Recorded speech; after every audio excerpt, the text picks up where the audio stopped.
Thank you kindly for joining us on the I Love CVille Show. Today's program is absolutely loaded with content. In fact, we have so much news to pass along to you, the viewer and listener, that we had topics that did not make the rundown, the headlines that you see on screen. Those topics of significance that did not make the rundown include Albemarle County advertising a 4-cent tax rate increase on real property. I mean, it's bananas what's happening.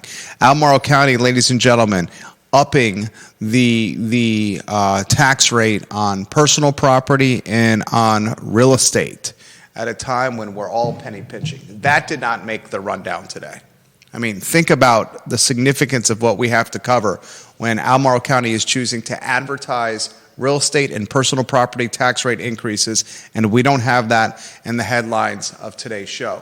We don't have a fantastic commentary from friend of the program, Neil Williamson, who makes multiple pop culture references on the Free Enterprise Forum yesterday. Love Neil Williamson. Love what he stands for. He highlights Tom Petty in the Free Enterprise Forum yesterday and Albemarle County's hesitation or their lack of urgency of adjusting zoning language when it comes to commercial buildings and commercial shopping centers and the opportunity to reposition them as residential. That did not make the rundown today. So when you know topics like that that are not included in our headline list, you know that the show is absolutely loaded. And folks, we have stories that are sad, including John Casteen's passing.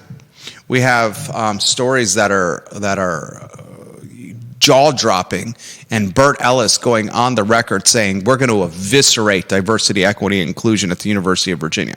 I mean, Ellis is legitimately talking to the media and saying DEI and every aspect of it will be ripped out of the University of Virginia. I want to talk about that today with Judah Wickower.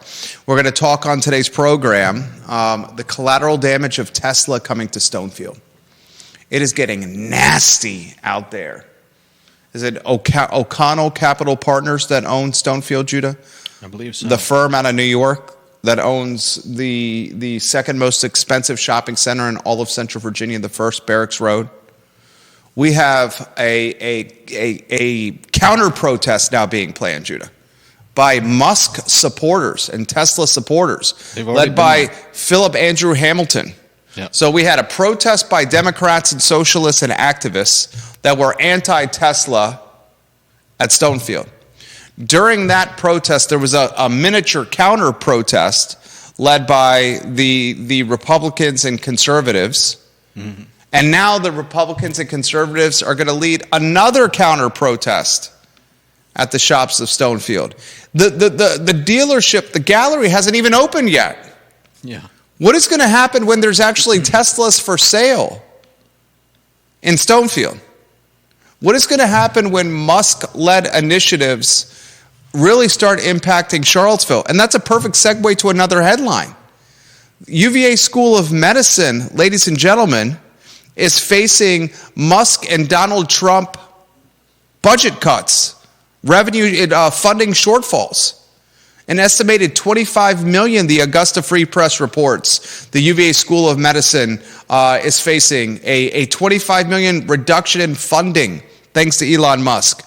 Today at 2 p.m., the Augusta Free Press reports there's a town hall for UVA School of Medicine employees, and the speculation, the buzz, as Chris Graham reports, is employees of the UVA School of Medicine will be presented a plan where 5, 10, and 15% pay cuts will be considered. A plan. You scoff at plan? Are you on screen over there? No. Why do you scoff at plan? Is it a plan if you're telling people that they're going to get a pay cut? I mean, you're preparing them, aren't you?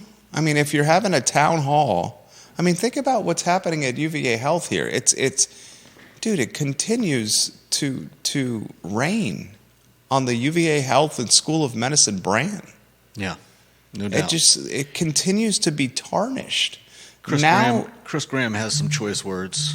Chris Graham is his reporting is not necessarily biased, but he creates a lot of content. I'll try a different approach. Chris Graham's reporting is not necessarily unbiased. Unbiased, yeah. Unbiased. He is often including his opinion into his journalism. Yeah. And I'm fine with that, because in 2025, in this era of influencers in the news, we fit that mold. We offer our perspective on the news cycle locally. And our perspective and how we view the news cycle locally includes our commentary and our opinion. It is not just who, what, when, where, why. And I think that is the future of news, where you have influencers in the space and folks choosing to either agree or disagree, listen or watch the influencers. We really saw this becoming significant in our country in this November Trump-Biden election, where Trump's strategy was to go on as many podcasts as possible, Joe Rogan a perfect example, and allow these podcasters, these influencers, to shape the Trump narrative to their respective audiences. And that catapulted Trump to victory lane. Biden did not do that, the long-form content, probably because of mental Decline. Thank you. Very respectful way of putting it. Mental decline. And can you imagine Joe Biden in a 3-hour setting with Joe Rogan? No, Joe Rogan would have picked him apart like Thanksgiving turkey. The whole world would have seen Biden and what mental state she was in. Can you imagine Kamala Harris in a 3-hour setting with Joe Rogan? Kind of. What, would it have just been word salad after word salad? The same 3 or 4 handful of points repeated over and over again? And we're not going to make this about national politics, okay? But my point is, what Chris Graham is doing with the Augusta Free Press is he's peppering the news cycle with the sources that trust him with content, sources he's developed. He's a University of Virginia graduate, and he reports that the School of Medicine is having a town hall meeting today at 2 o'clock, and the chitter chatter is employees of the School of Medicine are going to be presented by the higher ups a plan of 5, 10, and 15% pay cuts, and that's happening at a time where the entire world is trying to stretch a penny. That's happening at a time where Albemarle County, Judah Wickhauer is going to raise at least they're advertising it. They're advertising it. They haven't made a move on it yet. The real estate tax increase to basically 90 cents per $100 of owned real estate. They're going to raise the taxes on our vehicles and on our automobiles and our personal property. It's bananas out there, ladies and gentlemen. A lot we're going to cover on the program. We're going to talk on today's program the Flipbook of Ivy Road development as it pertains to the University of Virginia. We're going to talk Day Ames in the transfer portal. He joins Blake Buchanan, and ladies and gentlemen, more players are coming. This firing of Ron Sanchez, where Carla Williams, the athletic director at the University of Virginia, she treated Ron Sanchez as if he was a flat tire patch kit. Nothing more than a stopgap that was used in a time of need. Carla Williams and UVA treated Ron Sanchez and the coaching staff made up of UVA basketball players. Jason Williford played at UVA. He's a UVA loyalist. Chase Coleman played basketball at UVA. He's a UVA loyalist. Kyle Guy, Isaiah Wilkins, both played at UVA. UVA loyalists. Kyle Guy, a national champion, one of the greatest basketball players in UVA history, a national champion. Ron Sanchez and the gentleman who I just mentioned were treated by the University of Virginia brass as nothing more than a flat tire patch kit. I wonder how the players feel about that. Well, you got Day Ames now in the transfer portal, and the folks that are saying losing Day Ames is not a big deal, I push back on that significantly. This guy could create off the bounce and get his own shot for himself and other teammates, and he was one of the best offensive weapons for the University of Virginia in the second half of the season. To see him enter the transfer portal is a significant deal, much more so than Blake Buchanan. We'll talk about that on today's program. We're also going to chatter on today's show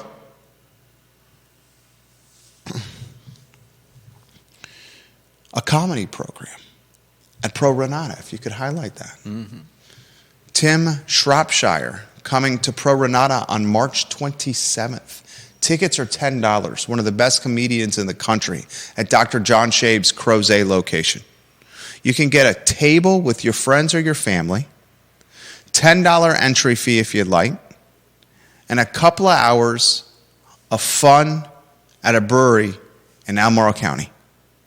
This is what's making Crozet's Pro Nata the Disney World in the foothills of the Blue Ridge. Experiences offered. And on March 27th, Tim Shropshire will be there, an influencer, a comedian, a writer, and a keynote speaker. Must have tickets, ladies and gentlemen. Judah, a lot we're going to cover on today's program. I'm very excited for today's show. I think you and I have a boatload of ammunition.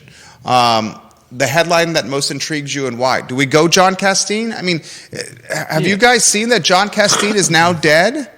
This is a sad story. Is this the headline that I mean, it's atop of our lead right now. Yeah. Our rundown. My mom worked for him for a good number of years. Your mom worked for John Casteen? Yeah. I didn't know that. That's how I met him at several of the dinners, the events at the Hill, and I mean, you know, at Cars Hill. I wasn't a close friend or anything. I didn't know him very well personally, but he was a decent guy as far as I could tell, and I'm sad to hear that he's passed. I went to the University of Virginia. My brother went to the University of Virginia. My dad went to the University of Virginia. John Casteen was the president at the University of Virginia when my brother and I were students. He led the University of Virginia as president for 20 years. Mm-hmm. John Casteen, to say that he had a larger-than-life personality is an understatement. Yeah. When John Casteen was in the room, you knew John Casteen was in the room. In fact, when John Casteen was coming to the room, you knew that John Casteen was on his way there. He was a larger-than-life figure. He died on Tuesday of this week with a brief bout with pancreatic cancer. John Casteen, 81 years young. I had my cousin from Norfolk was in town with his newly minted fiance. And my cousin on Sunday, on a Sunday a few weeks ago, was going to a show at either the Jefferson or the Southern. It was Big Head Todd was in town. Wow. He had tickets to Big Head Todd. And I meet my cousin on the downtown mall for some pre-gaming before the show. We go to Miller's. We go to the livery stable. We go to Jack Brown's, we go back to Miller's, and then I catch an Uber home to Ivy, and he and his newly minted fiance and another couple that was with us go to see Big Head Todd. And one of the things that really struck me, Judah, from my visit with my cousin, my only first cousin on my father's side, okay. He made this comment to me. He said, Jerry, it's 2025. My cousin's older than I am. He's 50 or so years old. Youthful spirit, zest for life. Engaged for the first time. Married, going to be married next year, 2026. And he said something that struck and stuck with me. He said, Jerry, in 2025, we are going to have the luxury and the pleasure and the resources of living longer than ever. He said, to say that we can live to 100 or beyond is realistic. Yeah. When our fathers were our age, they never anticipated living to 100 or older. But with the advancement of technology and medicine and the innovation with technology and medicine and care, we are going to live to 100 or older. And I said, God willing. And then he said, your children, your 2 sons, with the advancement and resources that come with technology and innovation and patient care, your two boys. They're 6. In fact, my oldest turned 7 today. He's 7 years old today. Happy birthday. Happy birthday to him. Our youngest is almost 2.5. He said, your boys may flirt with 120 years old. When I see someone like John Casteen is dead at 81, it takes me aback. Because I see 81 now, and maybe this is a sign of maturation and being circumspect and having a little bit more life perspective. Mm-hmm. There was a time where I thought 81 was oh so old. And now I see 81 as oh so young. I see a lot of runway left. And pancreatic cancer took John Casteen from this planet, the University of Virginia's 7th president, a man who served longer than any president but the university's first, Edwin Alderman, in Cars Hill. He is widely viewed as one of the most significant figures in the history of the University of Virginia. If I had to build a Mount Rushmore, I've had this topic come on the show in the past, a Mount Rushmore, and Neil Williamson and James Watson, I hope you can help me with this topic. John Blair and Georgia Gilmer and Kevin Yancey and Ahmad Hawkins, I hope you can help me with this topic. Jesse Rutherford and Chris Fairchild and Lloyd Snook, I hope you can help me with this topic. If I had to build a Marlene Jones, a Mount Rushmore, Mr. Nate Kibler, if you can help me with this topic, a Mount Rushmore of UVA influence, whose bus would be on that mount?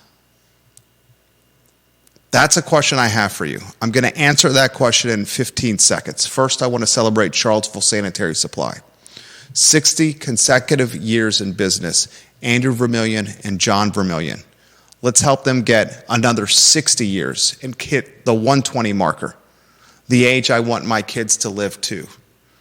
Online at charlottesvillesanitarysupply.com and located on East High Street. John and Andrew Vermillion doing business the right way. John Vermillion, the one-time Small Business Person of the Year. Mm-hmm. Who's on the Mount Rushmore of the University of Virginia? Definitely Casteen. I don't know the university as well as you do, though. See, the first that you would have to say is Thomas Jefferson. Yeah. The first you would say that's on the Mount Rushmore, you should say, is Thomas Jefferson. Neil Williamson, I love the Tom Petty reference in your commentary from yesterday. I highlighted it to start the show. Bill McChesney, Neil Williamson, John Blair. Who's on the Mount Rushmore? Thomas Jefferson, clear cut, right? Yeah. Is the second, is bust the right word for Mount Rushmore? Is a better word depiction, the second depiction on Mount Rushmore? Who the second? Should I use bust or depiction, do you think?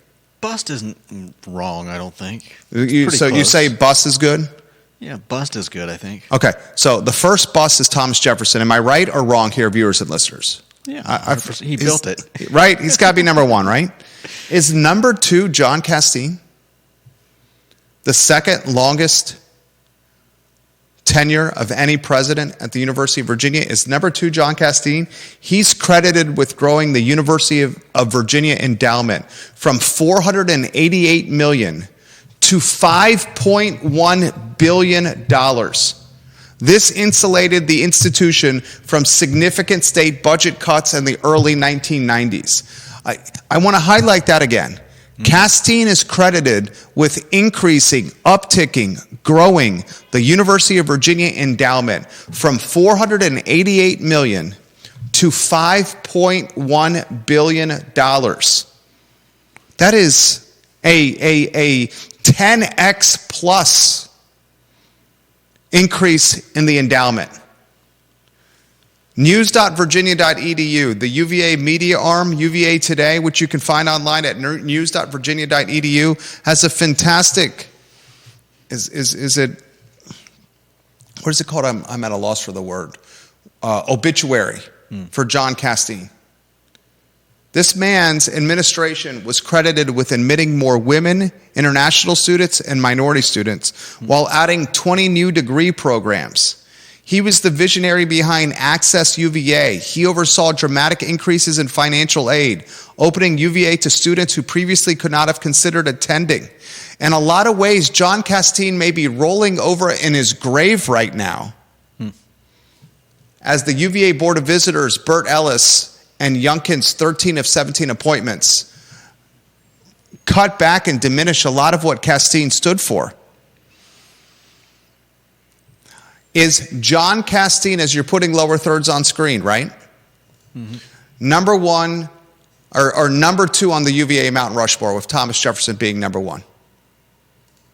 Who's number three on Mount Rushmore? Does a guy like Ralph Sampson make the Mount Rushmore, or is a guy like Tony Bennett ahead of Ralph Sampson on the Mount Rushmore? Or do you say there's no point for sports being on the Mount Rushmore of UVA? Personally, for me, it's Tony Bennett over Ralph, both friends of the program. Know both well. Is Tony Bennett or Ralph Sampson on the Mount Rushmore of UVA? I say Bennett in that case. Of anyone sports-related, Tony Bennett, I had a Terry Holland, I had a Craig Littlepage, Brian O'Connor, Ralph Sampson, Kyle Guy, Tony Bennett. I'll put him in the 3 slot. When do we start talking behind-the-scenes influence of the University of Virginia?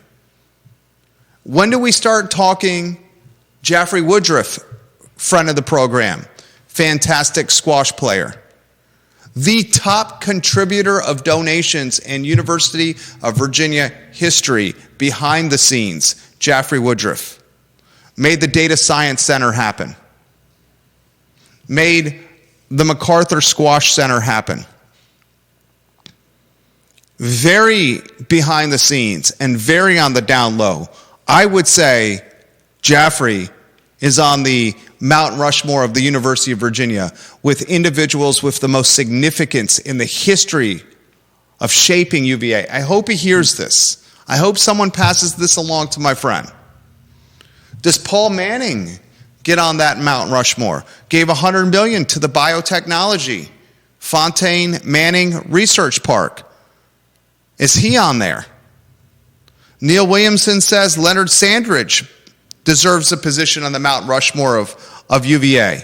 Neil Williamson highlights the longest tenured president and President Alderman as an option for the bus. Their photos on screen, Neil Williamson. Sandra McDaniel says, how about Darden? Quite impressive. I wrote a paper on him in high school. Sandra McDaniel, could you share more insight into the man whose surname highlights the marquee of the business school? I would love some more intel with the paper that you shared, Sandra McDaniel. You know I respect your opinion tremendously. Margie King Collins says, how about Lars Tiffany? Several national championships. She highlights the lacrosse coach at UVA. Love Coach Tiffany. See the man working out quite often at Boar's Head.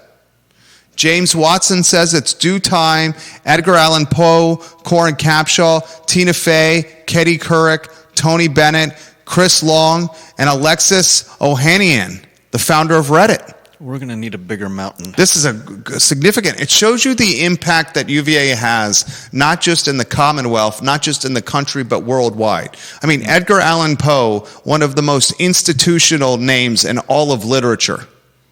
I learned of Edgar Allan Poe in middle school. Yep. Literally in middle school.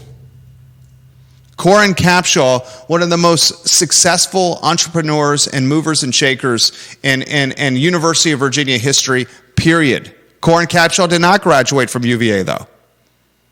I don't think Poe did either. I'm quite confident you're right. You could probably look it up. In fact, I don't think he was there for more than a year. You could also look that up, too. Tina Fey, one of the most noteworthy actresses of her generation. Katie Couric, the face of nightly news for at least a generation, maybe 2. Tony Bennett already on the Mount Rushmore. Chris Long, has he done enough to be on the Mount Rushmore? Alexis Ohanian just gave a massive contribution to the women's basketball program. The husband of Serena Williams and the co-founder of Reddit, one of the most popular social media platforms, now publicly traded. What are your thoughts, viewers and listeners? I think these people are locks for the Mount Rushmore. How many busts are on Mount Rushmore, Judah? Is it 5? It's 4. Is it 4? Yeah. Okay. I'm sorry. Judah's No, no, scoffing at me. I'm only laughing because Oh. I saw a photo of a gold bust, a gold Mount Rushmore with a fifth person on it. So if memory serves correct from Chris Joyce's 11th grade AP U.S. history class, the bust on Mount Rushmore, Abe Lincoln, Tommy Jefferson, Big George Washington, and Teddy Roosevelt. Sounds right. Is that right? I can look.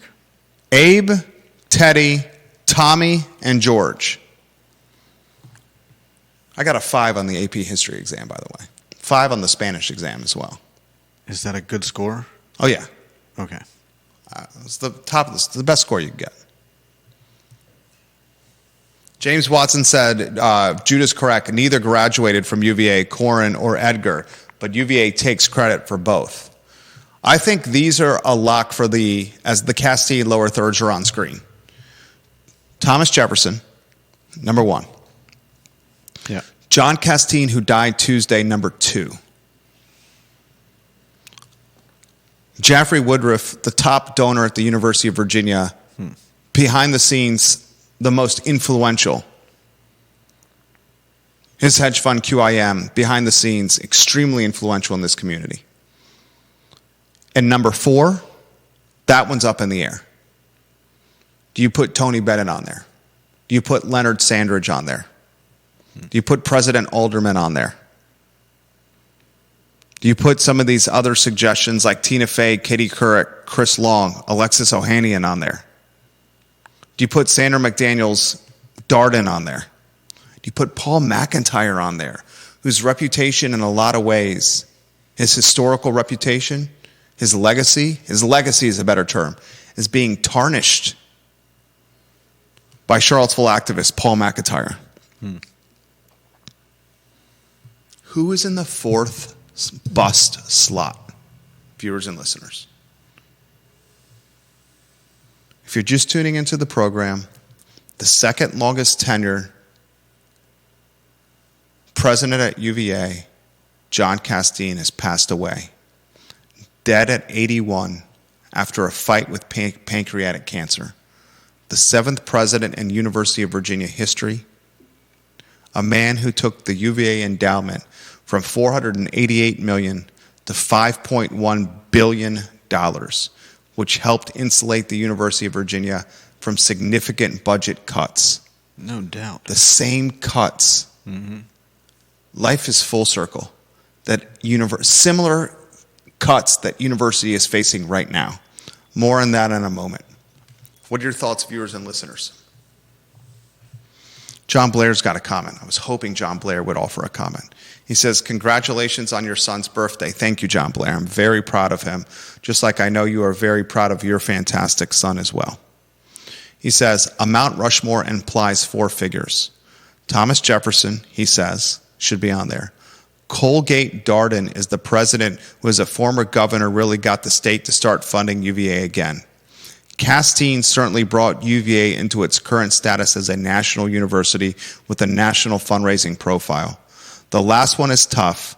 Ralph Sampson is who put UVA on the sports map. There is no national profile for UVA sports without Ralph. But a couple of other names for your consideration.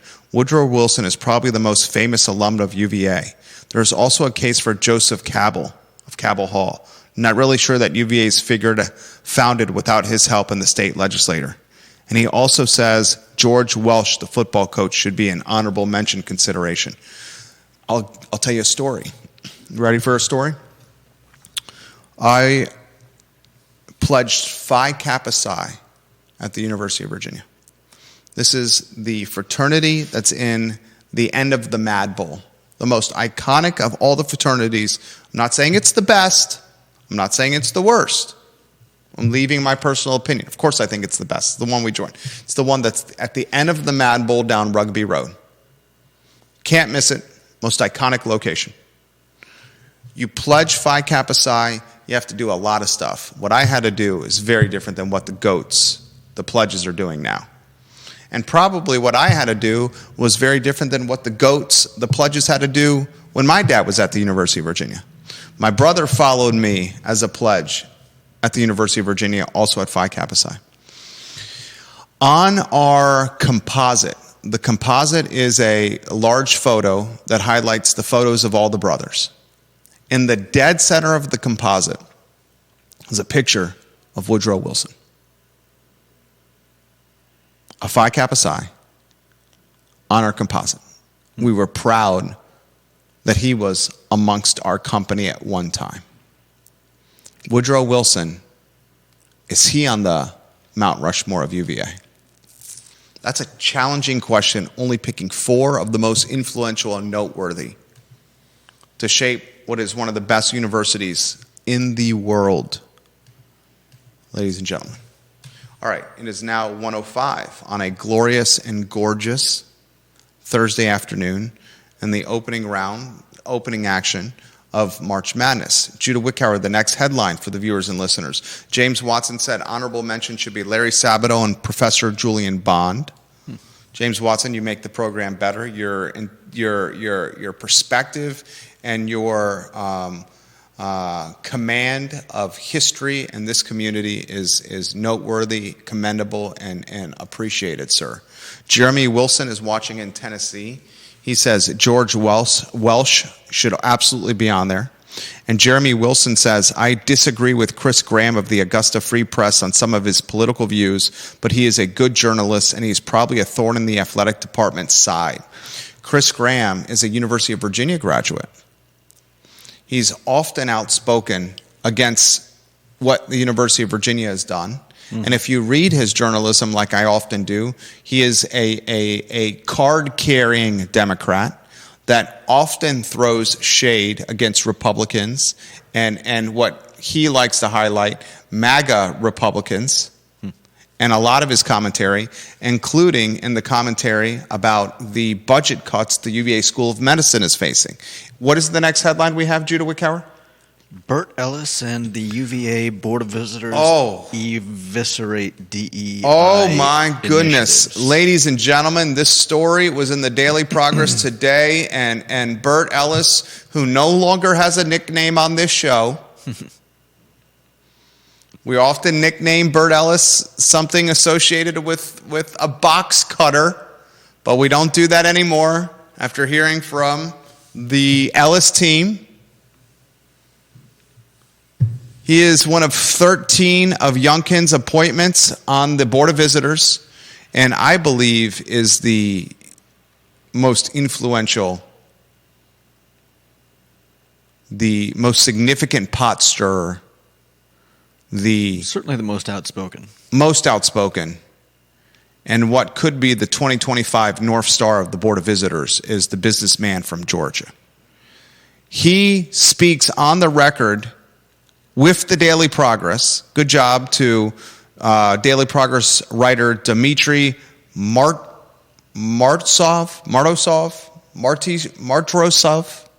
I can't say his last name. Maybe you can help me with that.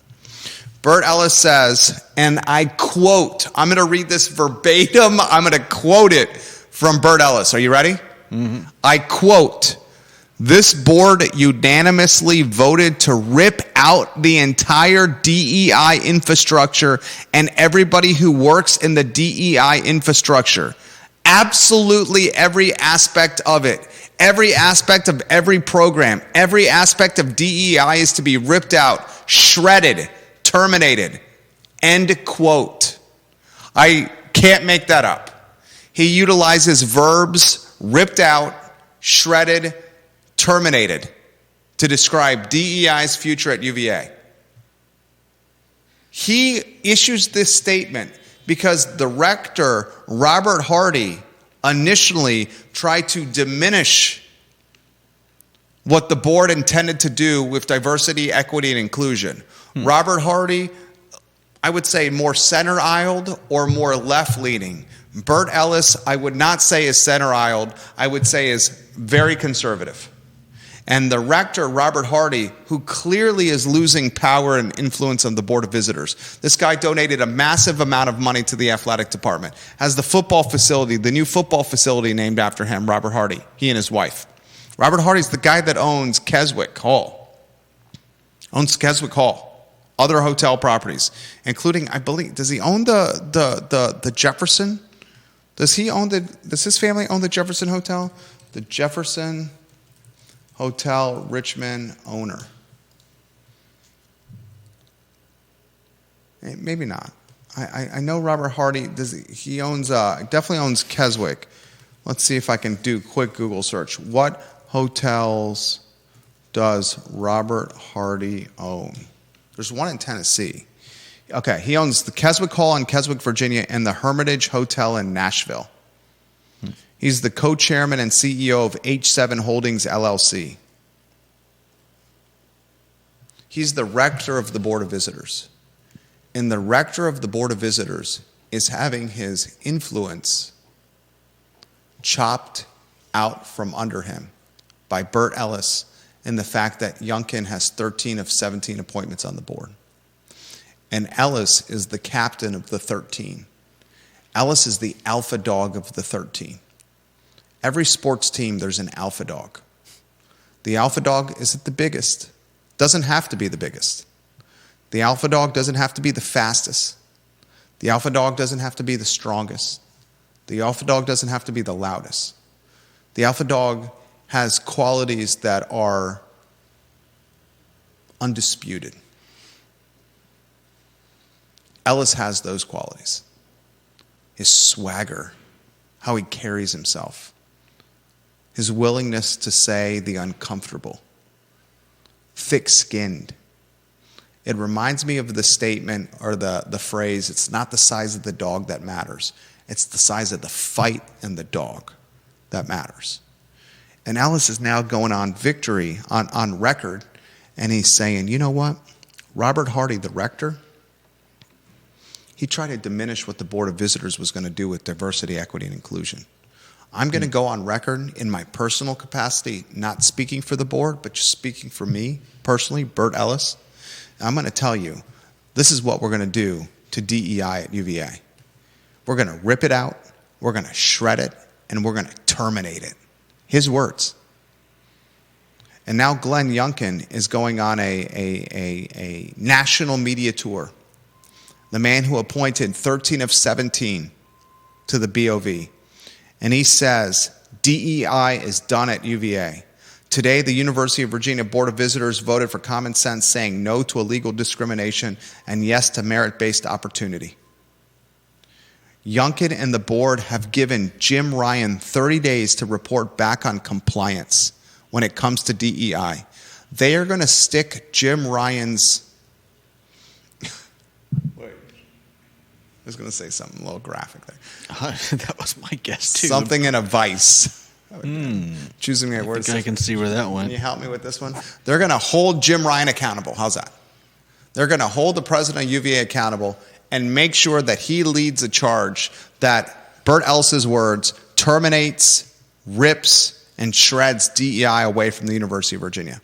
And the interesting thing about this, Judah, I don't see how this does not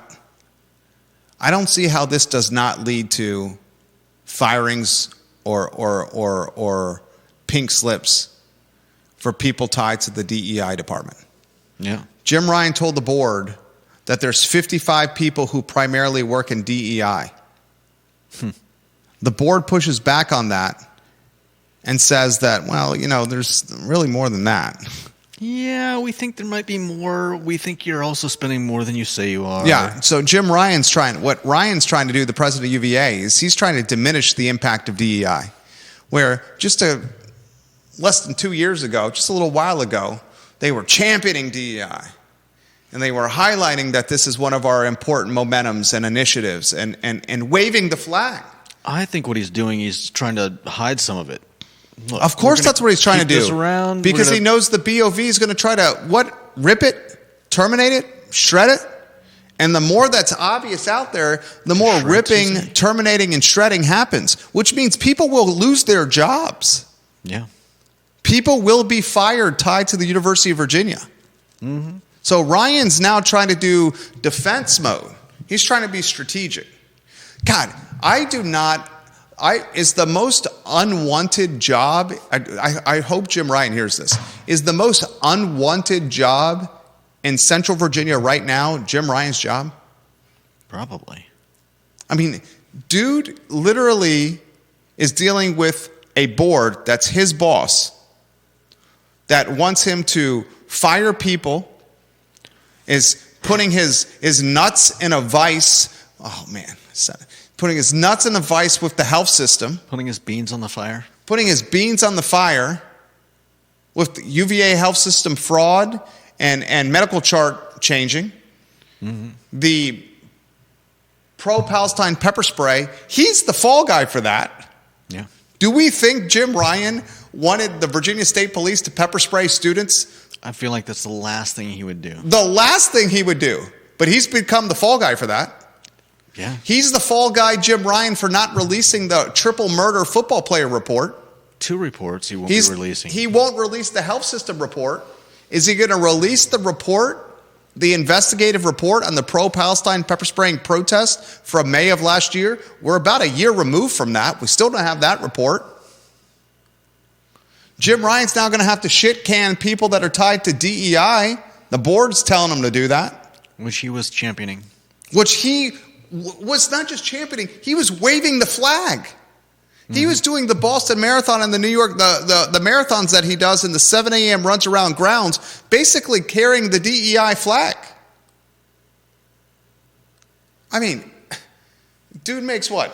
About $1 million and gets to live in Cars Hill? That compensation and not worth what Jim Ryan's going through.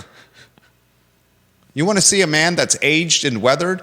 Put his photo on screen when he gets the job. We should do this tomorrow. His photo on screen when he took the job and what he looks like now.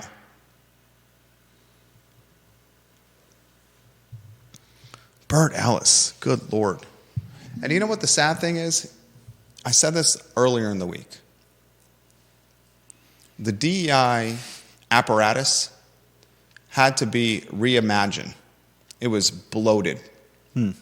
But the DEI apparatus did not need to be eviscerated.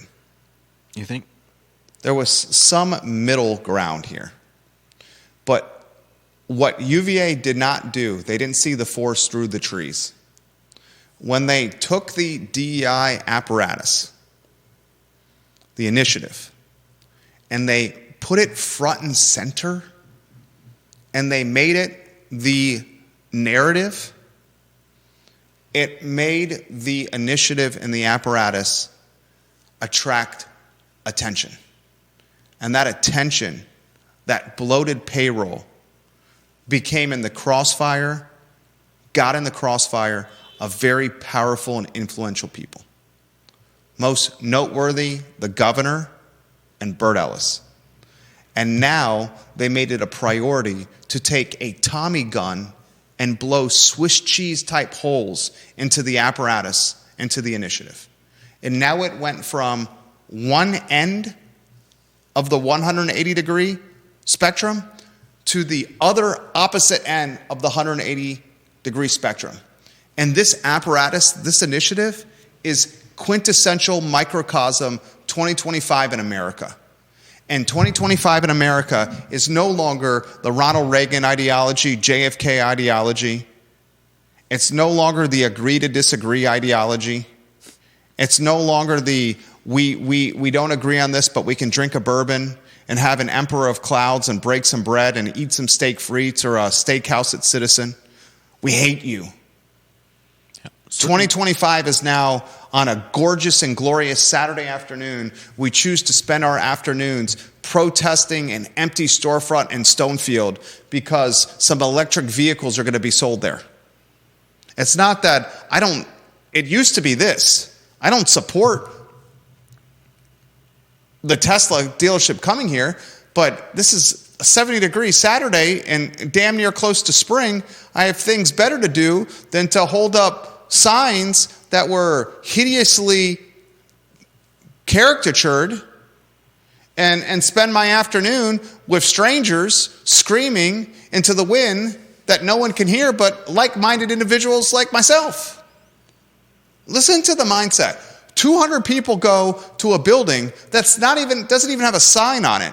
Doesn't even have any vehicles in it. Has it even been built? It's not even open. And they go to a spot And they have a sign. They have signs that have the caricature and the art talent of a third grader. And they scream with strangers, and the only people that hear them are like-minded individuals. This is the world we live in. And this isn't about me and Musk and politics. I'm not telling you whether I like Musk or I hate Musk. I'm just analyzing human behavior here. That's all I'm doing is analyzing human behavior. It's insanity. It's insanity. It's effing insanity. How about you drink some Pro Renata beer? How about you enjoy a concert at Pro Renata on a Saturday? Take your kids on the playground at Pro Renata. Throw some axes. Eat some Dinos and some moo through at Pro Renata. Talk to John at Pro Renata. How about you open your pool with some supplies from Charlottesville Sanitary Supply? Insanity. What happened with DEI in Charlottesville, before I go to the next topic, is a microcosm of the world we live in, where in a very short period of time, it can go from the flag-waving initiative of one of the best universities in the country to being 6 feet underground. Elon Musk is another example. The people that utterly despise Elon Musk are the people 18 months ago that were on Elon Musk's tip. On his what? On his tip. Okay. They had a Kelly Kapowski, Valerie Malone, Kelly Taylor, Pamela Anderson, CJ Parker poster of Elon Musk in their bedroom. Did you have posters of Kelly Kapowski or Valerie Malone or CJ Parker? Don't even know who they are. You don't know who these people are? You don't know who Kelly Kapowski is? The name sounds vaguely familiar. If I had to Kelly guess, I'd say Kapowski. 90210. Saved by the Bell. Saved by the Bell, okay. Tiffany Amber Thiessen. You didn't have her poster in your room? No. Jenny Garth. I was a little Valerie bit, Malone. I was a little bit older than you. CJ Parker. My Baywatch. sisters may have been into those shows. Jeez I Louise. just never... The people that hate Musk today had a Loved him life-size poster and cutout of him in their bedroom 18 months ago. Make it make sense. I can't. Make it make sense for me, please. And I'm just talking human behavior here. This isn't about politics. This isn't about politics. This isn't about Doge. I was just reading This through... isn't about Trump. I was just reading through a bunch of comments of people saying, it's a shame that I don't have the money to switch cars right now. It's like there are a comment after comment of people being sorry that they bought a car a few years ago. That's just, you're right. It's make it make sense. Make it make sense. It's a car. Did you like the car when you bought it? Make it make sense. Your car is not your personal brand. Yeah. Your car is not your identity. Your car is not your identity. What is the next headline? Judah Wickower, jack of all trades, jack of all wits. Were we on the Bert Ellis one still? We covered that one. On to no, I know that, but Randy O'Neill, thank you for watching the collateral program. damage of Tesla and Stonefield. Okay, why don't we talk about that as I get off this topic? I'll close this topic with this. What will be the collateral damage of the Tesla dealership opening in Stonefield? You got that lower third on screen? Yep. What will be the collateral damage of this? I don't know, but I'm hoping that they are civil over the next weeks and potentially months. I mean, Let me ask you this. If you work for the Tesla gallery in Stonefield, are you going to fear for your safety? I would hope not, but Will you feel for your safety if you work at the Tesla dealership in Stonefield? Let me ask you this question. might. If you're the direct neighbor of the Tesla gallery in Stonefield, the direct neighboring businesses, is your business model going to suffer because you're next to the Tesla gallery? I mean, is that crazy that we have to even ask that question? There are people lighting the cars on fire. I know. The FBI legitimately is investigating Tesla terrorist attacks right now. It's nuts. It is nuts. I'm sincerely asking the viewer and listener this question.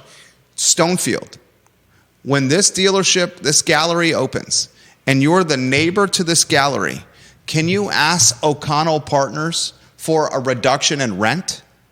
Because they've brought what many in the community call the commercialized version of the devil to the shopping center? I mean, everybody would ask for that. Will there be graffiti? Will there be broken glass? Will there be violence? Will there be employees that fear for their lives? If you're the neighboring businesses, will your business suffer? What does this do to the shopping center in total? These are very fair questions. Why are they fair questions? Because we live in Charlottesville. We live in a community where the ideology is the antithesis of the business model that's coming here. That's some fodder, some chitter chatter for your cocktail party this weekend. Next headline, what do you got? UVA School of Medicine considering pay cuts. So I touched on this briefly. Chris Graham of the Augusta Free Press cites sources in the UVA School of Medicine that there's going to be a town hall meeting today at 2. And in this town hall meeting at 2 p.m., employees are being presented a plan where 5, 10, and 15% pay cuts will be implemented by the School of Medicine. 5, 10, and 15%. This is... You gotta love corporations. This is significant pay cuts here. Yeah. 5, 10, and 15%. The School of Medicine is facing an estimated $25 million reduction, Chris Graham reports of the Augusta Free Press, in funding from the Elon Musk chainsaw, he writes. And because of that shortfall, the School of Medicine, 5, 10, and 15% pay cuts for their employees. The cuts in National Institutes of Health funding for medical research were announced by Trump and Musk on the 7th of February. They want to save $4 billion a year with these cuts. Graham very accurately asked this question. The endowment at UVA is $14 billion with a B dollars. $14 billion. Why are they not using some of the endowment money to keep rank and file employees from having their salaries cut? Fair question. Albemarle County, I'm gonna link this. Neil Williamson, you'll appreciate this, Neil. I'm going to make a segue or a parallel or a link to Albemarle County. There's many in the community that are extremely angry. Albemarle County, the county executive and the board of supervisors are considering the budget for 2026. We're talking the 6th largest county in the Commonwealth, a budget well north of $600 million a year. And in this budget, there's very little incremental revenue that is going to be allocated to affordable housing. And that's chapped the tail feathers of activists in our community. Ned Galloway was on the show this past Friday, friend of the program. Ned and I don't agree on everything. We agree on a lot of stuff. But we do it in a way where it's respectful and friendly, and then we go sip a bourbon and respect each other. Mm-hmm. He came up with the idea, let's consider taking money out of the CIP fund and allocating it to affordable housing so we don't have to raise taxes as much on residents that are strapped. Mm-hmm. Still, they're going to raise the taxes on personal property. I'm against that. Still, they're going to raise the tax rate on personal property and real estate. I'm against both of those. Why I'm against that is because our assessments went up, so they're already getting incremental revenue on the assessed value of our homes increasing. They certainly don't need to increase the tax rates, but they're doing it anyway. At least they're advertising it. Galloway, who I hope Ned hears this. Ned, I hope you hear this. I'm giving you some props here. He seems to be very level-headed He's about to go into his third term. The worst kept secret in all of Central Virginia and in Albemarle County is Ned Galloway's going to run again. We know he's going to run again. He hasn't announced it. He's going to run again. He's going to run again. I hope he hears this. He says, let's take some money out of the CIP fund to fund housing affordability. I love that idea because he's taking money that's already here, already in the budget, already on the balance sheet. And he's saying, we're going to shift it from this to that because that's what some in the community want. Some in the community want. I heard B. Lepisto Kirtley talking about that this morning. Supervisor Kirtley said that was a really good idea. And it seemed to have some political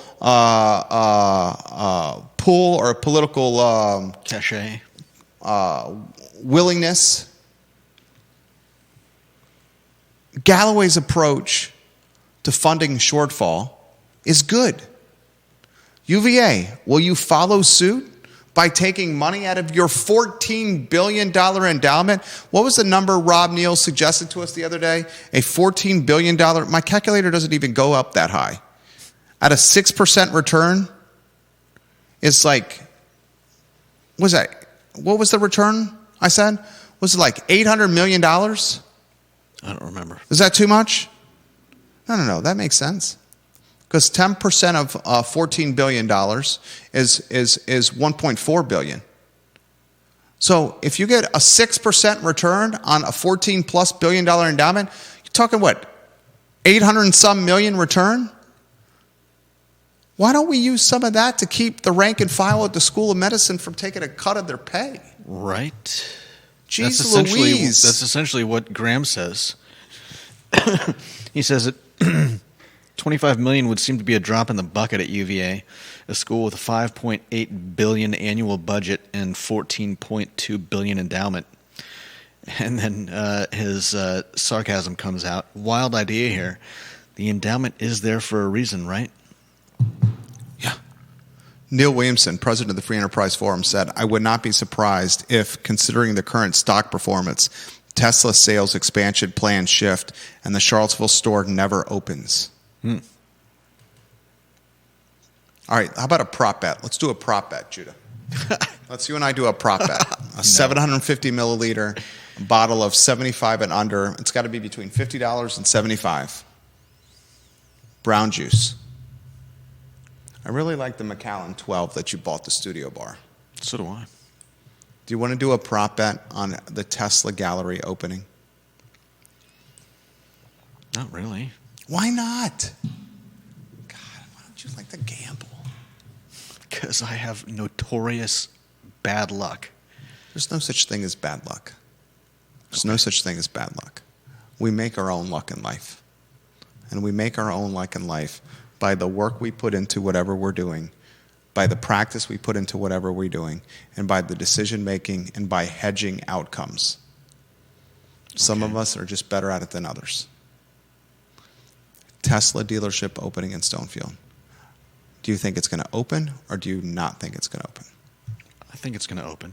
You think it's going to open. Neil Williamson says he doesn't think it's going to open. Is a good choice for you to hedge risk, to listen to what the president of the Free Enterprise Forum says, and this prop bet, a man that's got a lot of institutional knowledge? Should you listen to Neil Williamson in our prop bet? Possibly. That's if I agree to a prop bet. Do you think it's going to open or not for a 750 milliliter bottle of booze? Are you going to listen to Neil?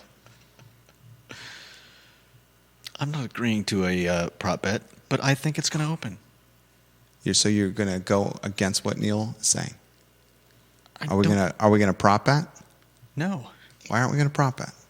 Because I don't feel strongly enough about this to risk. You know you drink the booze when I drink it too. I know. Okay. I also think this is going to open. I think this is going to open because whether it opens or not, Tesla's on the hook for the lease. Yeah. And I think Elon Musk is it called a megalomaniac? I mean, that is a word that could be used for Elon Musk. Elon Musk I'm not going to argue that. He epitomizes dark triad. Epitomizes. Do you know what the dark triad triad is in psychology? I could guess. Narcissism, Machiavellism, Machiavellism. and Wow. psychopathy. Psychopathy. Wow. Psychopathy, thank you. I could be pronouncing it wrong. He Could be is psychopathy. the dark triad. And it's his biggest strength and it's his biggest weakness.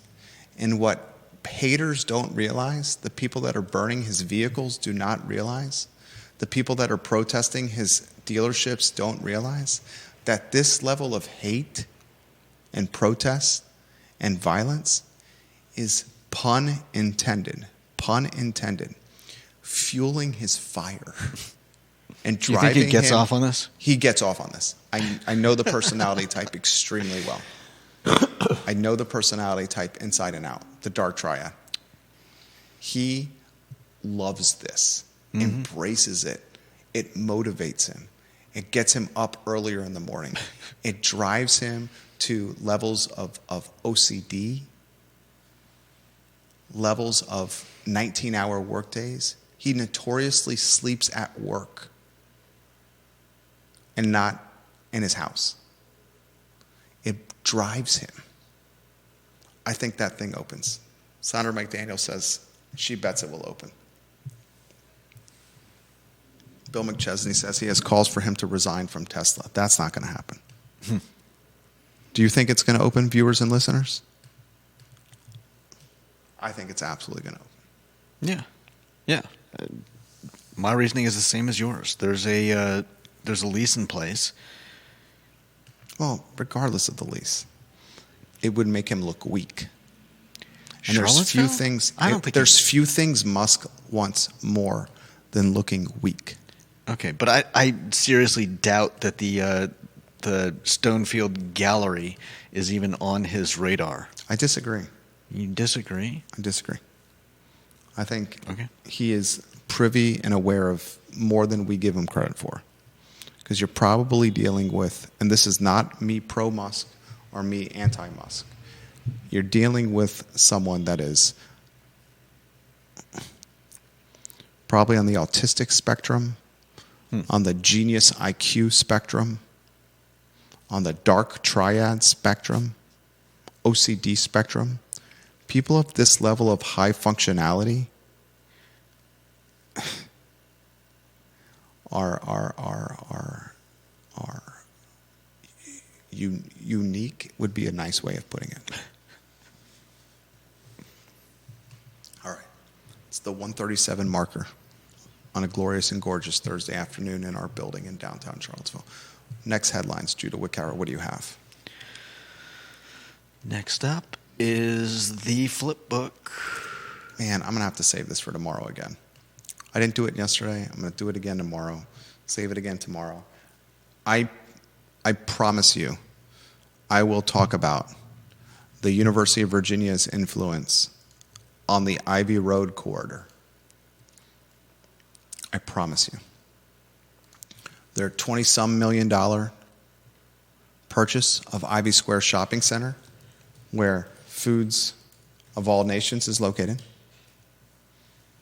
What they've done to the old Cavalier Hotel, the Cavalier Inn, right there on the corner, caddy corner from the tennis courts.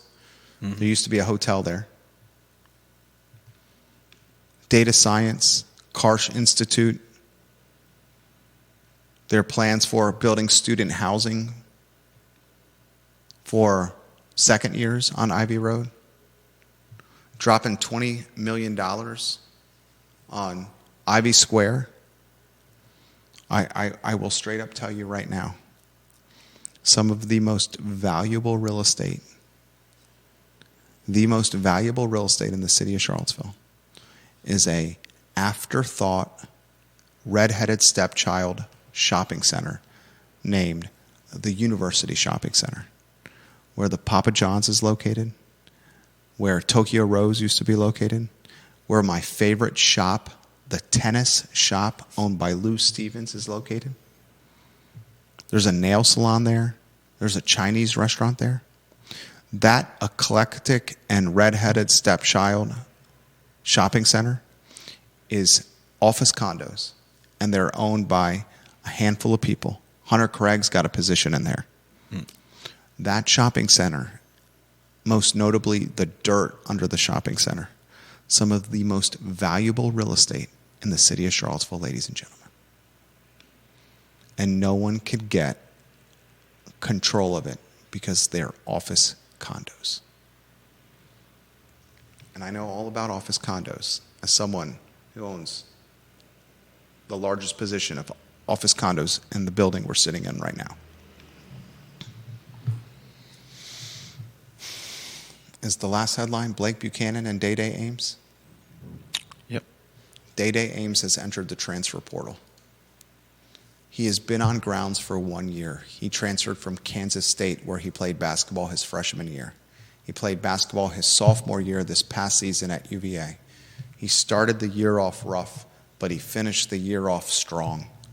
And in the second half of this campaign, Day-Day Ames was one of the best players on the roster.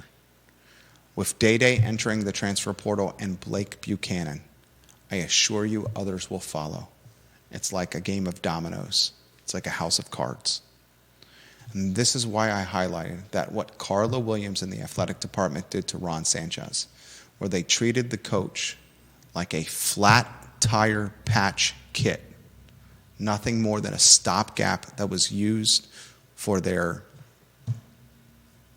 need, for their desperation. The players all saw that. The players all saw that. They're not dumb. They were loyal to Sanchez. They are loyal to Sanchez.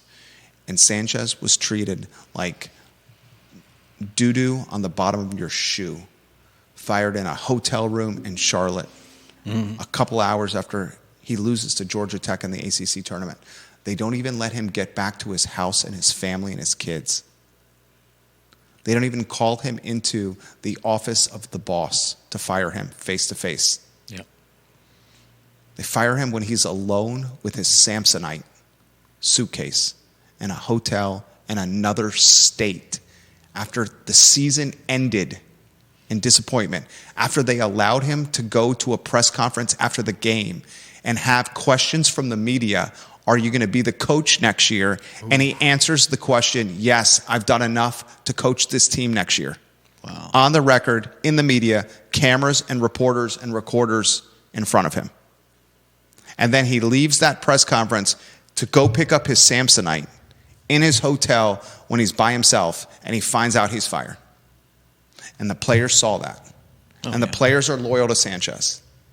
And they haven't even announced the new Even coach. if they weren't loyal to Sanchez, they can see the disloyalty in the act. There it is, Judah And Wickauer. you're asking them to follow an honor code when there's no honor being shown from leadership? There it is, Judah Wickauer. Come on. Come on. There it is, Judah Wickauer. And the least strategic firing I've ever seen. Because Ryan Odom still has not been hired, the VCU coach, who's linked to this job. And he hasn't been hired because his team is playing in the NCAA tournament and is still alive. So he can't talk about going to UVA. Mm-hmm. The transfer portal opens on Monday. What happens if VCU goes on a run to the Sweet 16? I'm not saying they will, but we've seen VCU and Shaka Smart make the Final Four in the past. Carla Williams and the athletic department spit on Ron Sanchez. And they spit on Ron Sanchez when they didn't need to spit on Ron Sanchez. Yeah. They could have just kept him around as the coach until Ryan Odom's season was over and said, Sanchez, off the record between you and I, you're probably not keeping your job, but you're under contract, and we'll even bonus you if you can keep guys from entering the transfer portal and leaving the show, leaving the ship, leaving the program. Mm-hmm. This is called not seeing the forest through the trees. And that's how we will close Thursday edition of the I Love CVille Show. For Judah Wickauer, my name is Jerry Miller.